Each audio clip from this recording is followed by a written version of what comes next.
ষাটোর্ধ্ব একজন সিইও তার স্বনামধন্য কোম্পানির উত্তরাধিকার হিসেবে একজন সৎ ও যোগ্য সিইও নির্বাচন করতে চাইলেন।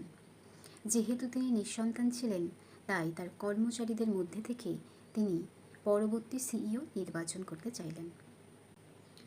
একদিন তিনি সকল এক্সিকিউটিভদের ডেকে বললেন, আপনাদের মধ্যে থেকে আমি আমার কোম্পানির পরবর্তী সিইও নির্বাচন করতে চাই।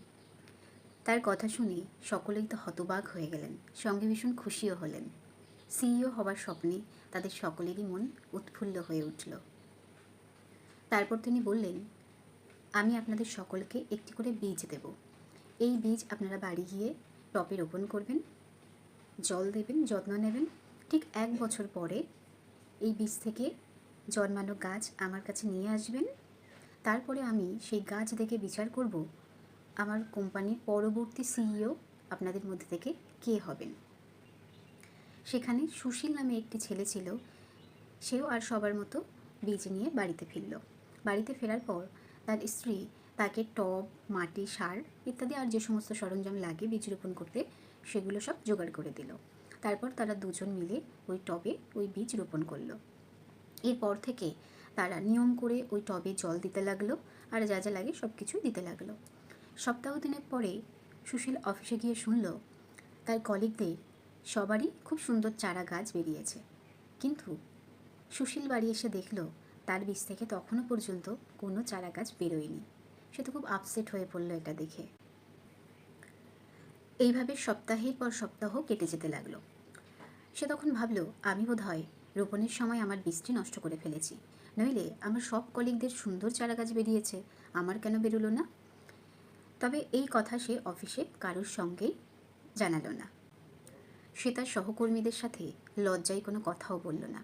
এইভাবে 1 বছর পার হয়ে গেল। এবার সেই দিনটি এলো যেদিনে সবাই ওই চারা গাছ নিয়ে কোম্পানির সিইওর কাছে নিয়ে গেল।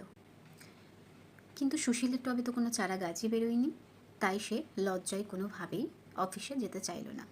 তখন তার স্ত্রী তাকে বলল, তুমি এই খালি টব নিয়েই চলে যাও, তুমি তো চেষ্টা করেছো, কিন্তু গাছ যখন বেরোয়নি এতে তো তোমার কোনো দোষ নেই, তুমি খালি টব নিয়েই চলে যাও, তারপরে যা হয় দেখা যাবে। স্ত্রীর কথা মতো সুশীল সেই খালি টব নিয়েই চলে গেল অফিসে। সে আজ খুবই বিব্রত, দুশ্চিন্তায় সে অসুস্থ বোধ করতে লাগলো।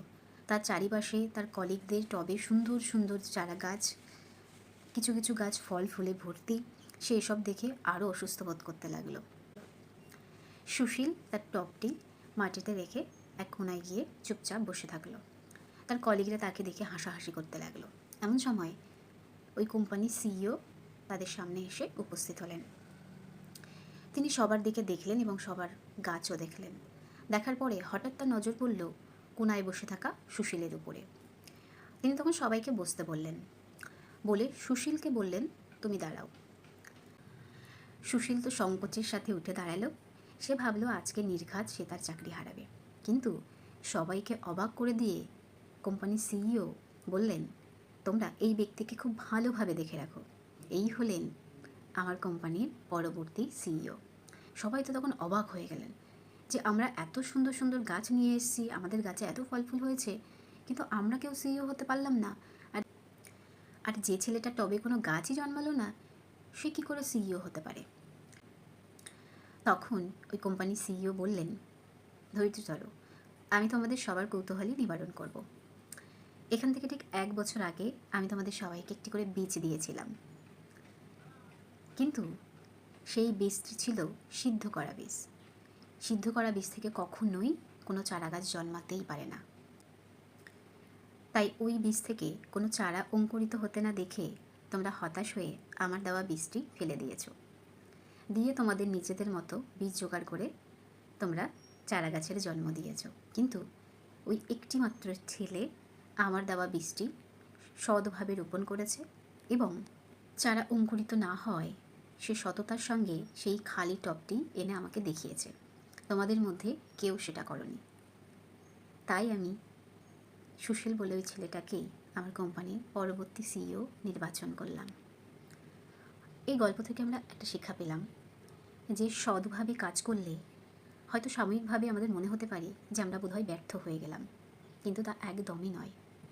একটা না একটা সময় ঠিক সফল হবেই হবে। তাই সততার সঙ্গে কাজ করুন আর নিষ্ঠার সঙ্গে কাজ করুন। ধন্যবাদ।